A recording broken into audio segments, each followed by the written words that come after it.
श्रेष्ठ क्यों है। आज हम विभव मापी स्टार्ट करेंगे। तो देखो बच्चों, विभव मापी क्या होता है। विभव मापी में पहले परिभाषा सुनो कि भाई ऐसा उपकरण जो मुख्य परिपथ से धारा का कोई अंश ग्रहण किए बिना, ऐसा परिपथ जो मुख्य मतलब ऐसा उपकरण जो मुख्य परिपथ से धारा का कोई अंश ग्रहण किए बिना विभवांतर या विद्युत वाहक बल का शुद्धता से मापन करे।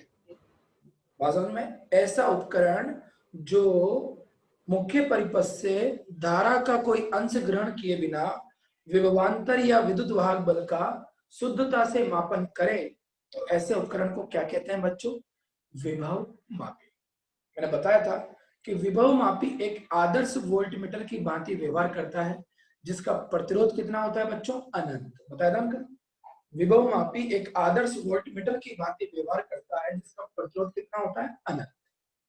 तो अब आगे संरचना पर आते हैं कि विभव मापी कैसा दिखता होगा, क्या क्या होता है विभव मापी में। तो बच्चों, मीटर ब्रिज की तरह ही एक बड़ा सा लकड़ी का प्लेटफॉर्म होता है। ये देख रहे हो आप, ये पूरा लकड़ी का प्लेटफॉर्म है। इस लकड़ी के प्लेटफॉर्म पे टॉप पर एक मीटर स्केल बना होता है। इस मीटर स्केल में एक नहीं दो स्केल होते हैं। कल मीटर ब्रिज में तो एक ही स्केल था, अब आज स्केल 0 से 100 सेंटीमीटर तक की रीडिंग पड़ता है, तो दूसरा उसका उल्टा पड़ता है 0 से 100। जैसे इसमें 0, 10, 20, 30, 40, 50, 100 आते हैं, वैसे इसमें इधर से आते हैं 0, 10, 20, 30, 40, 50, 100। तो यहाँ दो पैमाने होते हैं। अभी समझाऊंगा दो पैमानों का क्या उपयोग है। अब इस पे क्या होता है, पैमाने के समांतर देख रहे हो यहाँ, इस पैमाने के समांतर 10 मीटर लंबा मैग्नीन या कांस्टेंट मिश्र धातु का तार होता है जो 1-1 मीटर के 10 फेरों में, देख रहे हो, इसके समांतर। अब 10 मीटर तार तो लंबा जाएगा बच्चों, तो इतनी सी जगह में 10 मीटर को कैसे लपेटते हैं? ऐसे ऐसे घुमा घुमा के बढ़िया लपेट देते हैं। देखो कैसे, 1, 2, 3, 4, 5, 6, 7, 8, 9 और ये 10। बोलो 1-1 मीटर के 10 तार हो गए बच्चों, हो गए नहीं हो गए? और ये आपस में क्या है? समांतर। और इन तारों को यहाँ पर वो स्क्रू लगे होते हैं, उनमें घुमा घुमा के लपेट देते हैं। ये स्क्रू है बच्चों, तो ये स्क्रू बना दिया। डायग्राम को बनते वक्त देखते हैं तो बढ़िया समझ में आता है, पहले बना के रख देता तो समझ में नहीं आता है। ठीक है बच्चों, तो ये स्क्रू के बीच में इसको क्या कर दिया, वायर को कस दिया। तो बच्चों ये हो गया आपका 10 मीटर लंबा किसका तार है बच्चों? ये मैग्नीन या कांस्टेंट का 10 मीटर लंबा किसका तार है बच्चों? ये मैग्नीन या कांस्टेंट। आई बात समझ? तो मैं लिख देता हूं बच्चों, ये 10 मीटर लंबा मैग्नीन। वहां कौन सा तार था बताएगा वो? मीटर ब्रिज में वहां कौन सा तार था बताओ? वहां कौन सा तार था? यही तार थे। सेम यही तार था ना? ये तो तार था सेम, था नहीं था? सेम यही तार था वहां भी, मैग्नीन या कांस्टेंट का। ठीक है भाई, अब आगे देखना है। अब क्या करना है, ये हो गया बच्चों आपका कौन कौन हो गया? ये विभव मापी। ये संरचना होती है बच्चों विभव मापी, है ना? लेकिन अब अपन बात करते हैं विभव मापी की परिपथ व्यवस्था की। मैंने कहा था मार्केट से जब विभव मापी लाओगे तो यही मिलेगा। क्या मिलेगा? एक लकड़ी का प्लेटफॉर्म होता है, इस लकड़ी के प्लेटफॉर्म पर एक मीटर स्केल बना होता है। मीटर स्केल के समांतर 10 मीटर लंबा मैग्नीन या कांस्टेंट मिश्र धातु का तार 1-1 मीटर के फेरों में, 10 मीटर लंबा मैग्नीन या कांस्टेंट मिश्र धातु का तार 1-1 मीटर के फेरों में ए व बी के मध्य कसा होता है। ठीक है, अब आती है इसकी परिपथ व्यवस्था कि हम वहां लैब में ले जाके क्या क्या जोड़ेंगे। मैंने कहा था ना, संरचना तो क्या होती है, जो प्रैक्टिकल मिलता है डायरेक्ट लैब में वो होती है। फिर हम जो तार जोड़ते हैं उसे क्या बोलते हैं? परिपथ व्यवस्था। क्या बोलते हैं बच्चों? भैया जल्दी आया करो, क्लास में उठ उठ के मत आया करो। देखो है ना, थोड़ा टाइम होता है क्लास का भी, उठ उठ के आते रहेंगे बहुत लेट तक। देखो अब परिपथ व्यवस्था में क्या क्या जोड़ते हैं। परिपथ व्यवस्था जोड़ेंगे हम ए और बी के बीच में। ध्यान से देखना, सबसे पहले मैं ए ले लेता हूं, ये ए पॉइंट हो गया बच्चों। यहां मैं लूंगा एक प्राथमिक सेल जो ज्ञात सेल है, जिसको अपन व्यक्त करेंगे E0 से। किसे व्यक्त करेंगे? E0 से। इसका संबंध करेंगे कुंजिके से, और इसका संबंध करेंगे धारा नियंत्रक से, और धारा नियंत्रक को किससे जोड़ देंगे बच्चों? सीधा जाके बी से। या थोड़ा इसको कलर चेंज कर दो ताकि कंफ्यूजन नहीं हो। ये ए है, ये आपकी बैटरी, कुंजिके और धारा नियंत्रक, और इन सबको आपने किसके बीच जोड़ दिया? ए और बी के बीच। इसे कहते हैं बच्चों प्राथमिक परिपथ। क्या बोलेंगे बच्चों से? प्राथमिक परिपथ। ठीक है भाई। द्वितीयक परिपथ में क्या जोड़ते हैं? देखो, वापस ऐसे ही द्वितीयक परिपथ लेंगे इस तरीके से।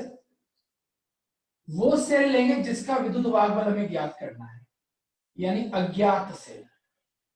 ये कौन सा सेल है बच्चों? अज्ञात सेल। और इसका संबंध गैल्वेनोमीटर की सहायता से, याद करो पिछले टॉपिक में गैल्वेनोमीटर से किसको जोड़ा था, याद है? बताओ किसको जोड़ा था गैल्वेनोमीटर से? जोकीजे को। जोकीजे को। तो यहाँ जोकीजे से जोड़ दे। ठीक है भाई। तो बच्चों ये कहलाता है आपका द्वितीयक परिपथ। अब मैं बार बार इतने बड़े नाम तो लिखूंगा नहीं, तो मैं प्राथमिक परिपथ को तो बोलूंगा पीसी, प्राइमरी सर्किट, और द्वितीयक परिपथ को बोलूंगा एससी, सेकेंडरी सर्किट। अब ये सोच रहे हो सिर्फ दो पैमाने क्यों दे रहे हैं? एक में 0, 10, 20, 30, 40, 50, 60, 70, 100, और एक में यहां से 0 और यहां आके 100। तो सुनो, दो पैमाने क्यों दे रखे? ध्यान से पूरी बात सुनना, क्योंकि ये काम की बात है बच्चों। मीटर ब्रिज की तरह यहां भी जो की जगह तार पर रखेंगे, और अगर कहीं रखने पर धारा मापी में शून्य विक्षेप आ जाए तो उसे हम संतुलन की स्थिति बोलेंगे या शून्य विक्षेप की स्थिति बोलेंगे। ठीक है, ध्यान से देखते जाना। मान लो मैंने पहले तार को लिया। सर अटक गया आप बार बार। क्या कह रहा? तेरा वीडियो खराब आ रहा होगा, अटक गया आप। सबके सबके खराब आ रहा है क्या वीडियो? नहीं सर, सही आ रहा है। हो रहा है सर, हो रहा हाँ है। भैया देखो, एक दो के आता है ना खराब, तो तुम्हारी जिम्मेदारी मेरी नहीं है वो। अगर सब बच्चे एक लाइन में बोल दे तो भाई बंद कर देता हूँ क्लास में, है ना? कर दो बंद, ठीक है। नहीं सर, बढ़िया आ रहा है हमारे तो। नहीं सर, फिर सही आ रहा है हमारे तो। हाँ, तो भाई कौन बकवास कम वक्त साला बर्दाश्त करने को जी रहा है यहाँ पर? इधर देखो, अब बीच में माहौल मत बनाया करो तुम यार, है ना? इधर देखो, देखो ये कौन से नंबर का वायर है? 1, दूसरा वाला 2, तीसरा वाला 3। अगर 1 वायर पर आप जोकी लेके चलोगे तो बोलो न्यू चलोगे ना, वायर तो आगे की ओर न्यू जा रहा है, तो बोलो रीडिंग में न्यू देखेंगे। जब दूसरे नंबर के वायर पर आओगे तो फिर आप न्यू जाओगे। देखो दिशा बदल गई ना। जब पहले नंबर के वायर पर आप जा रहे थे तो आप न्यू जा रहे थे, जब दूसरे नंबर के वायर पर जा रहे हो आप तो न्यू जा रहे हो। तो दोनों बार तो आपकी दिशाएं अलग अलग होगी। जब न्यू जाएंगे तो ये ऊपर वाला स्केल काम में लेंगे, और जब न्यू जाएंगे तो नीचे वाला स्केल काम में लेंगे। आगे ना समझ? जब न्यू जाएंगे तो 0 से 100 कौन सा वाला स्केल है? ऊपर वाला। जब न्यू जाएंगे तो 0 से 100 कौन सा वाला स्केल है? नीचे वाला।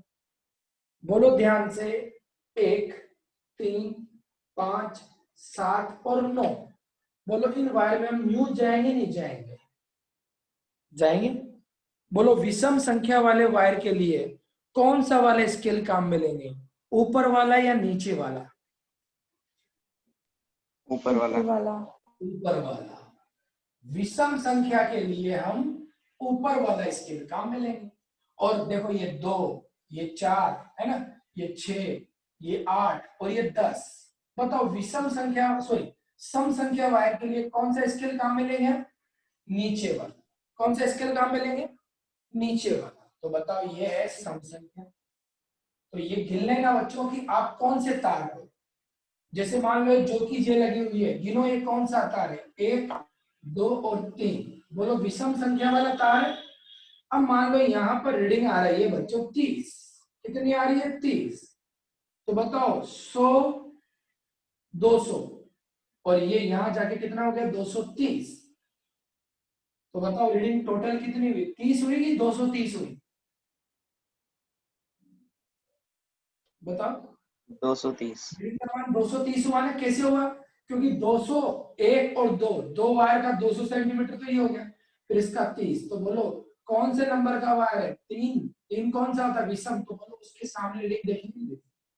चलो बताओ ध्यान से सोच के बताना, इस वाले वायर को देखो, गिनो कौन से नंबर का वायर है, 1 2 3 4 5 6 7 8, 8 क्या होता है, सम होता है विषम होता है, सम, तो बोलो इधर वाला लेंगे, बोलो यहाँ देखेंगे, सपोज करो इसके सामने यहाँ लिखा हुआ है 60, नीचे वाले वायर के सामने कितना लिखा हुआ है 60, कोई बताएगा कितनी लंबाई हुई टोटली, 860। 860, 8वें नंबर पर हो आप, 760। कितने वायर खत्म हुए पूरे के पूरे, 7, तो 700 तो ये हो गया, और 8वें वायर पर कितने पर हो, 60 पर, तो बोलो कितना हो गया 760 कि 860, 760। 860।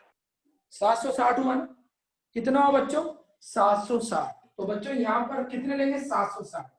अब इधर देखना, मुझे ध्यान से बताना, सपोज करो मैं 10वें वायर पर हूँ, कौन से वायर पर 10वें, और 10वें वायर पर यहाँ 70 या 80 आ रहा लिखा हुआ है, सामने देखना, बोलो 10वें वायर की रीडिंग कौन से पैमाने पर लेंगे, नीचे वाले पर लेंगे ऊपर वाले पर लेंगे, बताओ। नीचे वाले पर। नीचे वाले नीचे पर। वाले पर लेंगे, क्योंकि नीचे वाला कौन सा पैमाना है, सम पैमाना है, माना सामने लिखा हुआ कितना है इसके 80, कोई बताएगा कितना पड़ेंगे इसको लंबाई में, 80 का टोटल वैल्यू कितना होगा, बताओ। 980। 980, बिल्कुल सही जवाब देखो। तो बच्चों ध्यान से सुनो, ये रीडिंग निकालना आना चाहिए कि दोनों पैमानों का उपयोग कैसे करेंगे। तो जब आप लैब में जाओगे बच्चों, तो आप सबसे पहले तो जाते ही क्या करना, देख लेना कि तार में न्यू जा रहे हैं, तो विषम संख्या वाला तो वहां लिख देना, ऊपर वाले पैमाने में विषम लिख देना, पहले देख लेना वो 0 से 100 है, और नीचे वाले पैमाने पर क्या लिख देना, सब। फिर आप जब जो की जगह टच करोगे और कहीं भी संतुलन की लंबाई मिलती है आपको, विक्षेप 0 आ जाता है, तो गिनो वो कौन से नंबर का वायर है, 1 2 और तीसरे नंबर का वायर है, तो 2 तो पूरे हो गए ना, तो 100 प्लस 100 तो 200 हो गया। अब तीसरे नंबर के वायर में पैमाना देखो कितना आ रहा है, 30 आ रहा है, 40 आ रहा है, 50 आ रहा है, जो भी आ रहा है उसमें जोड़। चलो एक फाइनल पूछ रहा हूँ, गड़बड़ मत करना, बोलो ये वाला वायर है बच्चों, गिनो इसको, 1 2 3 4 5 6 नंबर का वायर है, बताओ ऊपर वाला पैमाना काम में लोगे, नीचे वाला पैमाना काम में लोगे, 6 नंबर के वायर के लिए, नीचे वाला। नीचे नीचे वाला। वाला। ये लिखा हुआ है 45, नीचे वाले पैमाना यू जा रहा है बच्चों, तो वैसे तो काफी ज्यादा आगे निकल के, मान लो यहाँ लिखा हुआ है 75, कोई बताएगा टोटल रीडिंग कितनी हुई, 575। 575 होगी, नहीं होगी बच्चों, आगे समझ में। तो ये परिपथ व्यवस्था समझ में आई, दोबारा देखो इसकी परिपथ व्यवस्था में, चलो मैं एक और डायग्राम बनाता हूँ, ये ज्यादा इजी रहेगा आपको बच्चों, बार बार हम ये वाला डायग्राम नहीं बनाएंगे, थोड़ा सा क्या कॉम्प्लिकेटेड, जिसे क्या बोलते हैं, इंग्लिश तो पढ़ते हो ना बढ़िया, क्या बोलते हैं कॉम्प्लिकेटेड को, कठिन हो जाए, तो इसका आसान डायग्राम कैसे बनाएंगे, सरल परिपथ चित्र। देखो सरल परिपथ चित्र कैसे बनाऊंगा मैं, ये जो मैंने घुमा घुमा के 10 मीटर लंबा तार लिया है, इसकी जगह मैं सिंगल एक सीधा का सीधा एक तार ले लूंगा, जिसे हम क्या बोलते हैं, ए बी, बोल रहे हैं ए बी, संकेत के रूप में केवल सीधा तार दिखाएंगे। अब ऊपर बनाऊंगा मैं प्राथमिक परिपथ, शॉर्ट में क्या बोलते हैं इसे, पीसी, और नीचे बनाऊंगा द्वितीयक परिपथ, जिसे क्या बोलते हैं, एससी। देखो बोर्ड पे बताओ, प्राथमिक परिपथ में ऐसे कौन जुड़ा हुआ है, एक सेल E0, उसके साथ कौन जुड़ी हुई है, कुंजी के, और उसके साथ कौन जुड़ा हुआ है, धारा नियंत्रक आर, देखो ये वाला, और वापस धारा नियंत्रक आर इसके दूसरे सिरे को कहां जोड़ दिया बच्चों, बी से, कहां जोड़ दिया, बी से, ये कहलाएगा बच्चों आपका प्राथमिक परिपथ। अब बताओ द्वितीयक परिपथ में क्या जोड़ रहे हैं बताओ? अज्ञात सेल। तो ये द्वितीयक परिपथ आ गया, ये अज्ञात सेल, ये गैल्वेनोमीटर और ये जो कि जे। तो सुनो परिपथ व्यवस्था कैसे लिखनी है, ध्यान सुनना। सबसे पहले विभव मापी तार AB के मध्य एक ज्ञात सेल E0, एक कुंजी K और एक धारा नियंत्रक RH को श्रेणी क्रम में जोड़ते हैं। इसे प्राथमिक परिपथ कहते हैं। द्वितीयक परिपथ में एक अज्ञात सेल E लेते हैं, इसके पॉजिटिव को विभव मापी तार के A बिंदु से, जबकि नेगेटिव को धारा मापी की सहायता से जो कि जैसे जोड़ देते हैं। इसे हम द्वितीयक परिपथ कहते हैं। एक काम की बात याद रखना, आप ये जो देख रहे होंगे, जितने भी सेल लगेंगे, चाहे 2 लगे, चाहे 3 लगे, चाहे 4 लगे, सभी सेलों के पॉजिटिव कहां जुड़े होंगे? ए बिंदु पर। ये ध्यान रखना, गलती नहीं होनी चाहिए। सभी सेलों के पॉजिटिव कहां जुड़े होंगे? विभव मापी के ए बिंदु। बताओ बच्चों, संरचना हो गई, परिपथ व्यवस्था होगी, कोई दिक्कत नहीं है ना? अब पढ़ रहे हम सिद्धांत। क्या पढ़ेंगे बच्चों? नेक्स्ट टॉपिक सिद्धांत। देखो बच्चों, विभव मापी का सिद्धांत क्या है? ऐसे सिंपल सी बात बोले, कितने सेल नजर आ रहे हैं बच्चों आपको? यहाँ 2। ये ज्ञात सेल है, ये अज्ञात सेल है। और ये कौन है? लड़ाई का मैदान। कौन है ये? लड़ाई का मैदान। विभव मापी तार को क्या बोलेंगे? लड़ाई का मैदान। यहाँ अज्ञात सेल के विद्युत वाहक बल की तुलना ज्ञात सेल के विद्युत वाहक बल से की जाती है। यही विभव मापी का क्या होता है? सिद्धांत। अगर शॉर्ट में बोले एक लाइन में तो क्या बोलेंगे? यहाँ अज्ञात सेल के विद्युत वाहक बल की तुलना ज्ञात सेल के विद्युत वाहक बल से की जाती है। परंतु बच्चों इतना आसान नहीं है सिद्धांत, बहुत बड़ा सिद्धांत है। ध्यान से मैं पूरा टॉपिक करा रहा हूँ। सबसे पहले बच्चों हम क्या करते हैं? कुंजी के में प्लग लगाते हैं, और कुंजी के में प्लग लगाते हैं न्यू होते हुए, ये देख रहे हो ऊपर ऊपर का परिपथ, मेरी अंगुली चल रही देख रहे हो, ऐसे परिपथ में धारा बहने लग जाती है। ऐसे परिपथ में क्या बहने लग जाती है? धारा। देख रहे हो ये ए बी कौन है बताओ? ये 10 मीटर लंबा तार है विभव मापी का, है नहीं? किसका? मैग्नीनिया कांस्टेंट कंट्रोल। बच्चों जब भी किसी तार में धारा बहती है तो तार में क्या उत्पन्न हो जाता है बताएगा कोई? विभव। विभव की विभवांतर बताओ। विभव की विभवांतर। विभवांतर। विभवांतर क्या उत्पन्न हो जाता है बच्चों? विभवांतर। जब किसी तार में धारा बहेगी तो क्या उत्पन्न हो जाएगा? विभवांतर। मान लेता हूं ए और बी के बीच में विभवांतर कितना है? VAB। माना ए और बी के बीच में विभवांतर कितना है बच्चों? VAB। और लंबाई कितनी है बच्चों? L। मैंने अभी वैसे तो 10 मीटर ले रहे हैं, पर वहां बार बार थोड़ी ना सिद्धांत में 10 मीटर लेंगे। मैंने मान लिया विभव मापी तार की लंबाई कितनी है? L। पूरे बच्चे ध्यान से सुनना दोबारा। धारा प्रवाहित करते ही ए और बी के बीच विभवांतर कितना उत्पन्न हो रहा है बच्चों? VAB। और इसकी लंबाई कितनी है? L। बोलो L लंबाई में कितना विभवांतर उत्पन्न हो रहा है बच्चों? VAB। कितना उत्पन्न हो रहा है? VAB। तो एकांक लंबाई में कितना होगा? VAB upon L। ध्यान से सुनना आप सब, नहीं तो गुस्सा आ जाएगा। बहुत दिन हो गए मेरे को, बहुत पैसेंस रख रहा हूँ, गुस्सा निकल रहा है। विभव बटे दूरी को क्या कहते हैं? याद करो, E। बताया था क्या? E। हाँ नहीं, उस सूत्र को एक नाम दिया था, प्यारा सा नाम, जैसे गुड्डू, चिट्टू, बिंटू, टंटू, ऐसे नाम होते हैं ना घर के। ऐसे डीवी बटा डीआर को क्या बोला था अपने? याद करो। उस भौतिक राशि का नाम क्या होता था? डीवी बटे डीआर। ये फॉर्मूला आया था, याद करो, याद करो। सही बोला आपने, ई बोलते हैं इसको। लेकिन इस फॉर्मूले को क्या कहते थे? क्या होता था?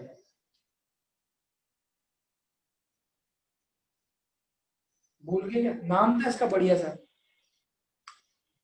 वेग बटा दूरी को क्या कहते हैं? वेग बटा दूरी को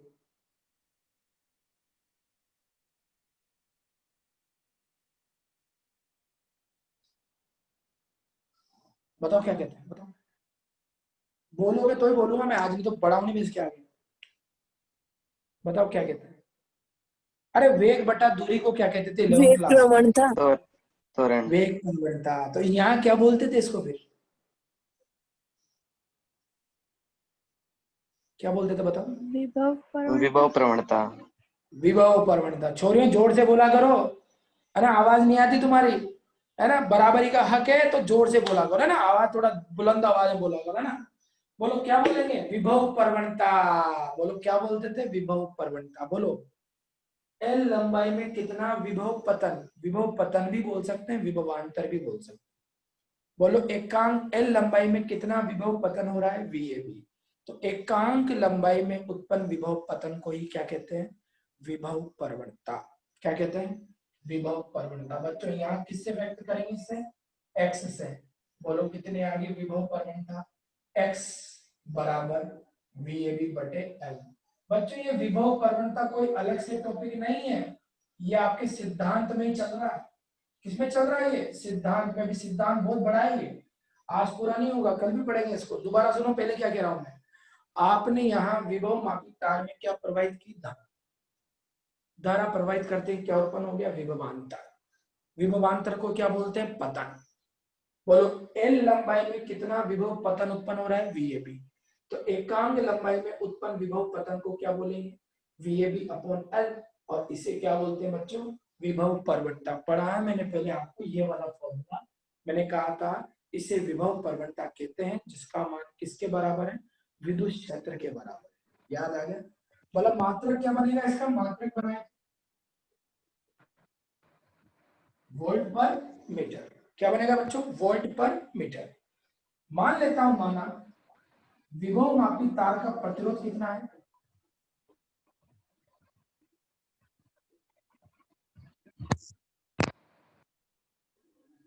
आर है।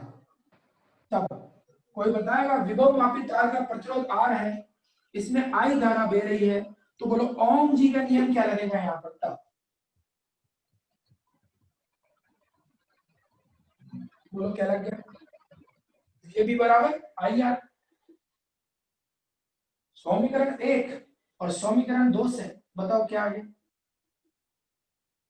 एक्स बराबर वीएबी का मान आई आर बटे एल। समीकरण कितनी आ गई बच्चों? 3। कितनी आ गई बच्चों? 3। अब इस प्राथमिक परिपथ को ध्यान से देखना, इसकी धारा पूछूंगा आप लोगों से अभी मैं। जब सेल पढ़े थे अपन ने, तब अपन ने छोटे छोटे परिपथ बना के धारा लिखी थी वहां पर ऐसे। थोड़ा आइडिया लगा देता हूं मैं, ऐसे लिखी थी नहीं लिखी थी? आगे याद? हिंट दे दिया मैंने। अब जिस बच्चे को आता है बोल देना, पहले पूरी बात सुन लो। इस पूरे परिपथ में कौन कौन है बताओ? बोलो एक सेल है, मान लेता हूं सेल का आंतरिक प्रतिरोध कितना है? आर। धारा नियंत्रक का प्रतिरोध कितना है? R dash. और माना इस पूरे का प्रतिरोध तो मान ही चुका हूं, इस पूरे का प्रतिरोध कितना है? आर। बोलो इस पूरे प्राथमिक सेल की बैटरी कौन है? बताओ, देख के बताओ। इस पूरे प्राथमिक परिपथ की बैटरी कौन है? बताओ। ये है कि ये नहीं है ना? कौन है? बोलो नाम बताओ उस बैटरी का।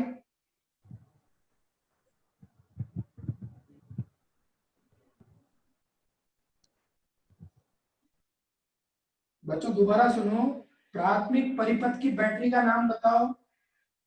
कौन है? सेल कौन है प्राथमिक परिपथ का? इनोट। इनोड है। चलो बना के बताओ तब। मैं लिख रहा हूं, पहले पूरी लाइन सुनना। माना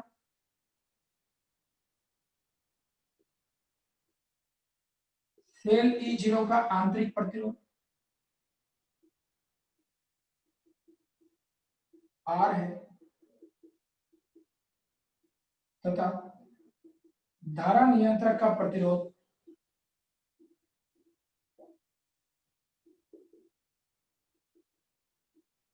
R डैश है। तब इस लाइन को ध्यान से सुनना अच्छी तरह से। तब प्राथमिक परिपथ में प्रवाहित धारा,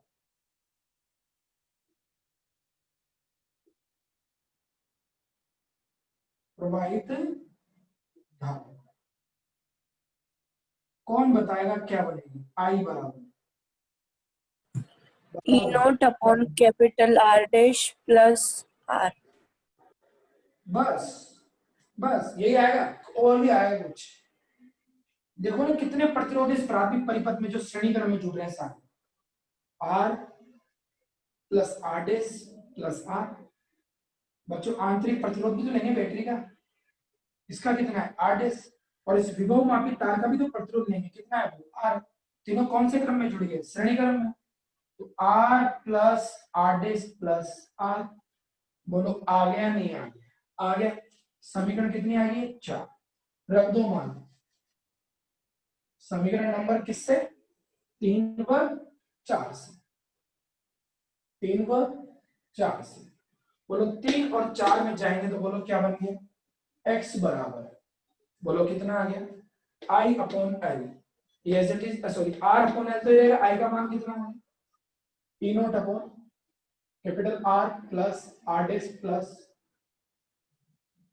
small r dot r by L. बोलो आया नहीं आया बच्चों, विभव परवणता का फॉर्मूला आगे नहीं आ गया बच्चों। इसे दे दो समीकरण नंबर कितनी, 5। समीकरण कितनी दे दो इसे, 5। अब इसके बाद आता है बच्चों समीकरण नंबर, दोबारा चलते हैं हम। देखो अगली परीक्षा तो आती रहेगी और आपको देनी पड़ेगी, और जो बच्चा अगली परीक्षा देता रहेगा वो सफल भी होता रहेगा, ठीक है भाई। प्रतिरोधकता का सूत्र बताएगा कोई, प्रतिरोधकता का सूत्र क्या होता है, प्रतिरोध के रूप में, प्रतिरोध के रूप में R L upon A। प्रतिरोध के रूप में प्रतिरोधकता का सूत्र क्या होता है, रो बराबर, देखो क्या होता है, रो बराबर आर ए अपॉन एल। होता नहीं होता बताओ, लंबाई यहाँ कैपिटल एल ले रहे हैं बच्चों, तो लंबाई यहाँ कैपिटल एल ले रहे हैं तो कैपिटल एल लिख देंगे।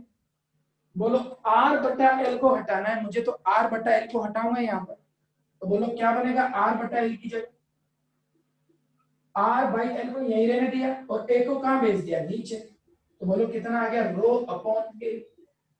बोलो आगे नहीं आगे, R by L is equal to rho upon A. Equation दे दीजिए कितना है इसे, 6। समीकरण 5 और 6 से, 5 व 6 से जाओ भाई, x बराबर एक और वैल्यू आ गया E naught upon R plus R dash plus R. बोलो कितना आ गया, रो अपॉन ए। बच्चों दो वैल्यू आ गया हमारे पास विभव परवणता की। एक तो क्या है बच्चों, एक तो आया हमारे पास क्या, आर अपॉन एल के रूप में, और एक क्या है, E naught upon R plus R dash plus R rho upon A के रूप।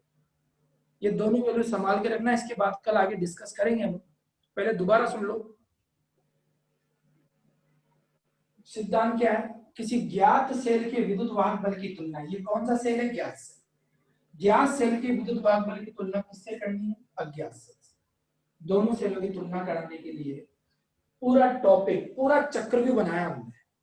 सबसे पहले हमने विभव परवणता की परिभाषा लिखी, एकांक लंबाई में उत्पन्न विभव पतन को, बोलो एल लंबाई में कितना विभव पतन उत्पन्न हो रहा है, वीएबी, तो एकांक लंबाई में उत्पन्न विभव पतन को ही क्या कहते हैं, विभव परवणता। किससे व्यक्त करते हैं, एक्स से। आगे माना विभव मापी तार का प्रतिरोध कितना है, आर। इस विभव मापी तार का प्रतिरोध कितना है, आर, और इसमें कितनी धारा बह रही है, आई। तो ओम जी के लिए जाते जाते हैं वीएबी बराबर क्या होता है, आई आर। क्या होता है, आई आर। बोलो एक्स का मान कितना बन गया, यहाँ रख दिया आई आर बटे एल। अब मैं मान लेता हूं कि इस सेल का आंतरिक प्रतिरोध कितना है, आर। धारा नियंत्रक का प्रतिरोध कितना है, आर डैश, और इस भापड़े विभव मापी तार का प्रतिरोध कितना है, आर। तो बोलो आर आर आर डैश कौन से क्रम में, श्रेणी क्रम में। बोलो बैटरी कितनी है, ई नॉट।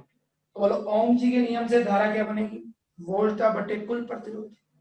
वोल्टता कितनी है, ई नॉट, कुल प्रतिरोध कितना है, ये आर बटे एल के रूप में आंसर आ गया। अब इसी को मैंने प्रतिरोधकता के सूत्र से हटा दिया, रो ए बटे एल, सॉरी आर ए बटे एल, तो आर बटे एल को क्या लिख दिया मैंने, रो बटे एल। बच्चों एक्स फॉर्मूला ये आ गया, एक फॉर्मूला ये आ गया, दोनों फॉर्मूलों को सोल्व करेंगे। कल सेम टाइम क्लास होगी आपकी 7 से 8, ठीक है ना भाई, कल सेम टाइम क्लास है, ठीक है। कर लो, फोटो खींच लो इसको। सर टेस्ट है क्या कल? कल कल कौन से चैप्टर का टेस्ट दोगे, बताओ टेस्ट दो। 5 चैप्टर। 5 चैप्टर आपका वो था ना, इसके पहले वाला ही 5 चैप्टर सारा एक साथ मिल लूं उसका, पूरे चैप्टर का एक साथ। हाँ सर। देखो कल जो टेस्ट लूंगा मैं आपको, उसको ध्यान से सुनना, कल टेस्ट का तरीका अलग रहेगा। कल आपको पेपर मिलेगा, देखो पेपर ईमानदारी से सोल्व करना, देखो ईमानदारी अब तो सारी, बेईमानी में कुछ नहीं है। कल बड़ा पेपर आएगा आपके, और पेपर कहाँ आएगा याद है आपके, पेपर आएगा आपके वहां चैट में, या जो आपके असाइनमेंट होता है ना, उस असाइनमेंट के अंदर पेपर आएगा 1 घंटे के लिए। तो आप क्या करना, उस पेपर को ऑन रखना, बीच बीच में मुझे आप अपने दर्शन कराते रहना, आपके दर्शन के लाभ मुझे मिलते रहेंगे। तो पेपर आप वहां से देखोगे, पूरा बड़ा पेपर दूंगा इस बार में, मीटिंग दोबारा ज्वाइन करनी पड़े, जैसा अपन क्लास में लेते हैं पेपर, वैसे बड़ा पेपर आएगा। ईमानदारी से कल वो पेपर सोल्व करना। बोर्ड पे तो क्या 3 क्वेश्चन लिख पाता हूँ, मजा नहीं आता। ठीक है ना कल? तो कल ऐसा एक काम करो फिर, या तो टेस्ट दे लो कल, क्लास रहने दो। बताओ टेस्ट लेट रख दूं, 11 बजे रख दूं टेस्ट? 11 हाँ बजे हमारी सर। बायो की क्लास होती है। 11 बजे बाय क्लास है, तो फिर बताओ 10 बजे, 10 से 11,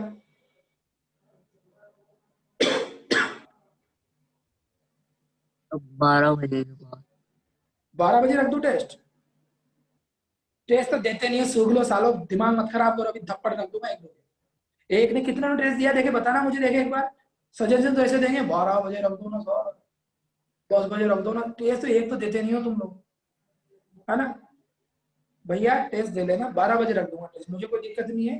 तो फिर ऐसा करो, कल टेस्ट दो आप, ठीक है ना? क्लास पढ़ लोगे सुबह 7 बजे, तो कल सुबह 7 से 8 तो क्लास है, और 12 बजे टेस्ट है, ठीक है भैया? ज्यादा डिस्कस नहीं करना। सुबह 7 से 8 तो क्लास है, और 12 बजे क्या है, टेस्ट है। ठीक है भाई, इस बार टेस्ट आपको पूरा बड़ा पेपर मिलेगा, जिसमें 8-10 क्वेश्चन होंगे। ठीक है, फोटो ले लो इसका। अभी आगे पूरा नहीं हुआ, डायरेक्शन पूरा करेंगे आगे से।